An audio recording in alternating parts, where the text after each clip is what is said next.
This video is brought to you by SoccerPro.com. Be sure to visit SoccerPro.com for all the latest soccer gear at everyday low prices with no membership fees. Don't forget to use coupon code SR4U at checkout for $10 off a $75 purchase, plus free shipping within the US. Hey guys, Josh from SoccerReviewsForYou.com, bringing you an unboxing video of a pair of Mizuno Morelia Neos in the purple and neon yellow colorway. This is a very, very cool release from Mizuno. It's not a brand new shoe, but it is one of the newer colorways that they have released. Kind of the second color to the launch, which was the green and black, as well as the white and black one they had. But this is really, really unique. You can see it comes in a little bit different box than the original Mizuno colorway, which I've done an unboxing video for. If you want to check out an annotation to that, I'll leave that in the top left corner. But as far as the box here, you can see it's the purple and green, just like the shoe. Really, really cool. You have the Mizuno logo with the kind of graphic going across. And at the top of the box, you have the Mizuno logo here. It says 2012, and then it says something in Japanese. I'm assuming that's Japanese. And then I'm going to assume that it says 2012, but I'm sure some of you guys will let me know what that actually does say in the comment section, because I just really don't know. But like I said, guys, purple and yellow box, really cool, something different. Actually matches the shoes. And then you actually get a shoe bag with this particular release from Mizuno. Unlike the original launch color, I didn't get a shoe bag with the pair that I had. But this one does come with kind of a string bag with the gold Morelia Neo logo here. It's not actually a string bag like the Nike ones. It's got a little kind of closed thing at the top, and then you have the Mizuno logo on the back as well. So it's nice that they do include a little bit of little extras with the bag.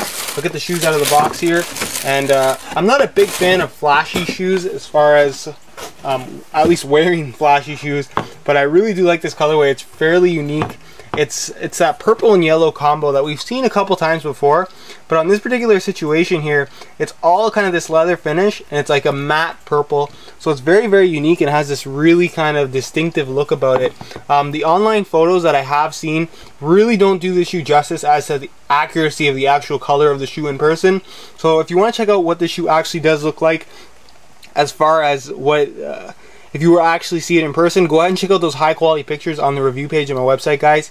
Those are really going to do this shoe justice as far as color accuracy, and it's really, really unique. And I think the pictures do a pretty good job of depicting the real life look of these shoes, as well as you can check out the full written review, because that is done for the shoe as well. But just to talk a little bit about the shoe itself, you have kind of this what really got people excited about the Morelia Neo anyways is that it was Mizuno's kind of first attempt at an ultra lightweight soccer shoe, and they were very successful in creating the Morelia Neo here, which not only was super lightweight but included a kangaroo leather upper, which it was one of the first ultra lightweight shoes to kind of include this. There obviously are more out on the market now in the Puma King SL, as well as the 11 Pro SL also uses a kangaroo leather upper.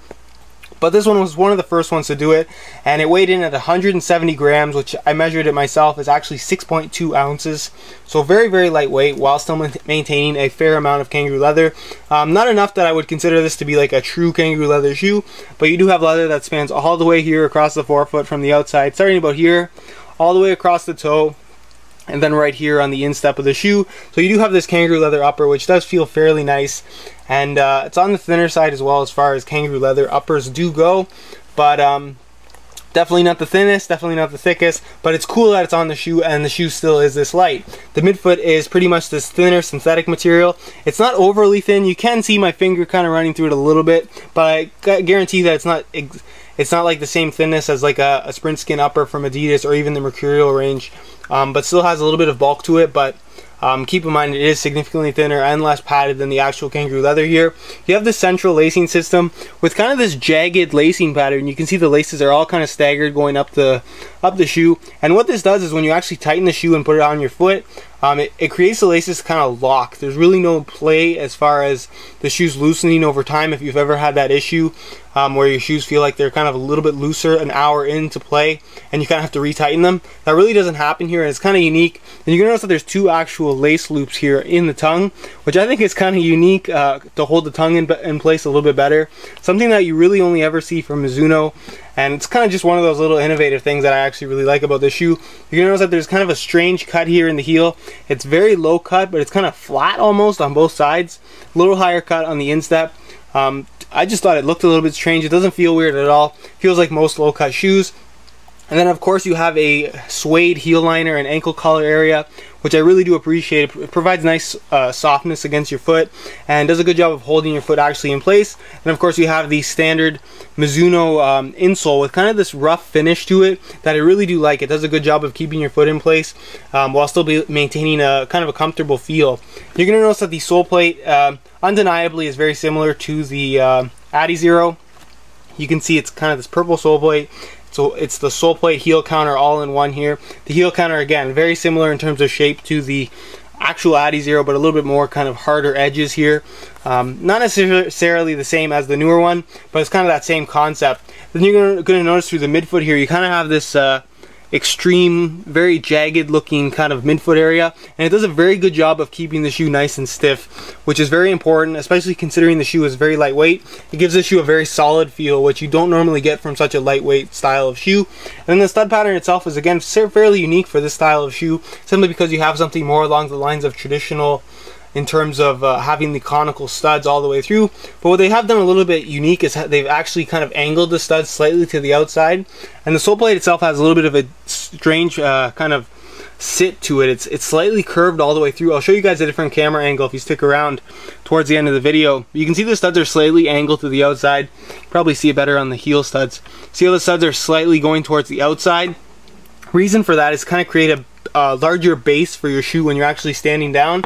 And you're also going to notice that when you actually push off, you're never pushing off exactly flush. So having the stud slightly at an angle is going to allow you to kind of have a flatter surface to push off on the stud, or a larger surface area, if you will. And that's going to kind of not necessarily make the traction all that much better, but it's nice that they included it, and it's a very smart idea.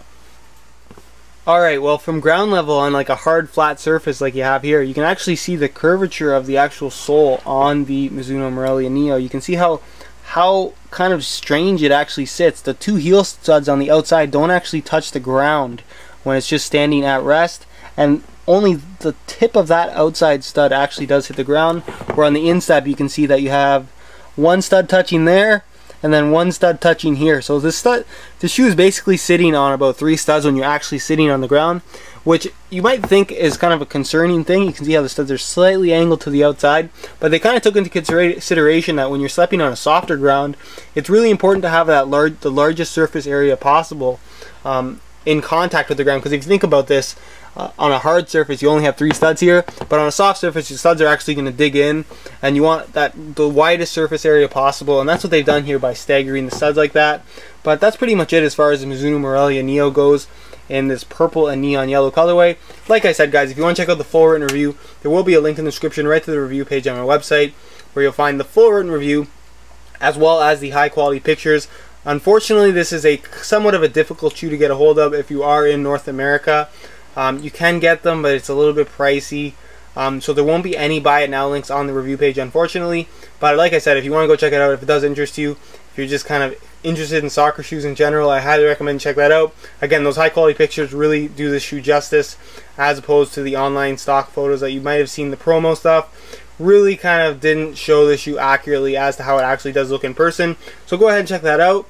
Any questions you guys have regarding the shoe, go ahead and leave a comment down below, and I'll try to get an answer to you guys.